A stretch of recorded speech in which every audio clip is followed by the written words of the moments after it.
ایک عالم دین پنسل سے بیٹھے کچھ لکھ رہے تھے۔ ان کا بیٹا قریب آیا اور تتلاتے ہوئے دریافت کیا، بابا آپ کیا لکھ رہے ہیں؟ اس عالم دین نے مسکراتے ہوئے اپنے بیٹے سے فرمایا، بیٹا میرے لکھنے سے بھی زیادہ اہم یہ پنسل ہے جس سے میں بیٹھا لکھ رہا ہوں، اور میں یہ چاہتا ہوں کہ جب تم بڑے ہو جاؤ تو تم اس پنسل کی طرح بنو۔ اس بچے نے تعجب آمیز نگاہوں سے باپ کو دیکھا اور پھر بڑے غور سے پنسل کو گھورنے لگا، اور وہ اس کی کسی ایسی خصوصیت کو تلاش کرنے لگا جس کی بنیاد پر بابا جان اس سے پنسل جیسا بننے کا مطالبہ کر رہے تھے۔ بڑی دیر تک پنسل کو دیکھنے کے بعد اسے کوئی ایسی چیز نظر نہ آئی جو اس کے ذہن کو کھٹکتی، اور اب اس بچے سے رہا نہ گیا۔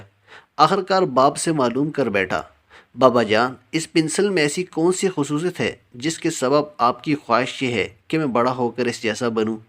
اس عالم نے کہا، اس پنسل میں 5 اہم خصوصیات ہیں، اور تم یہ کوشش کرو کہ بڑے ہو کر تمہارے اندر بھی یہی خصوصیات ہوں۔ تم بڑے بڑے کارنامے انجام دے سکتے ہو، لیکن کبھی یہ مت بھولو کہ کوئی ہاتھ ہے جو تمہیں چلا رہا ہے اور تم سے یہ کارنامے کروا رہا ہے، اور وہ اللہ تعالیٰ کا دست قدرت ہے۔ کبھی کبھی جب اس کی نوک گھس جاتی ہے تو کٹر یا چاقو وغیرہ سے اسے تراشا جاتا ہے۔ اگرچہ یہ ایک اذیت ناک چیز ہوتی ہے، لیکن بہرحال اس کی نوک تیز ہو جاتی ہے اور پھر یہ اچھے سے کام کرنے لگتی ہے۔ بس تمہیں بھی یہ جان لینا چاہیے کہ انسان کو اگر کوئی دکھ اور صدمہ پہنچتا ہے وہ اس لیے ہوتا ہے تاکہ تم بہتر کارکردگی کا مظاہرہ کر سکو۔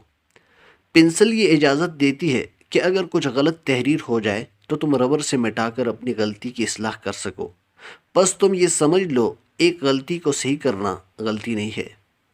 یہ بات بھی ذہن نشین رہے کہ پنسل کی لکڑی اور اس کا خول لکھنے اور تحریر کرنے کے کام نہیں آتا، بلکہ لکھنے کے کام ہمیشہ وہ مغز آتا ہے جو اس لکڑی کے اندر چھپا ہوا ہوتا ہے۔ بس ہمیشہ تم اس چیز کا خیال رکھو کہ تمہارے جسم کی کوئی حیثیت و اہمیت نہیں ہے، بلکہ اس کے اندر چھپی تمہاری روح اور ضمیر قدر و قیمت والا ہے، جسم نہیں۔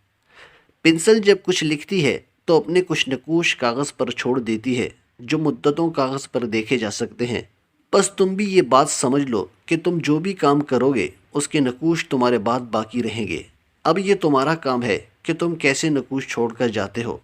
بس کسی عمل کو انجام دینے سے پہلے کئی بار غور و فکر کر لو، کہیں تم کچھ غلط تو نہیں کر رہے ہو۔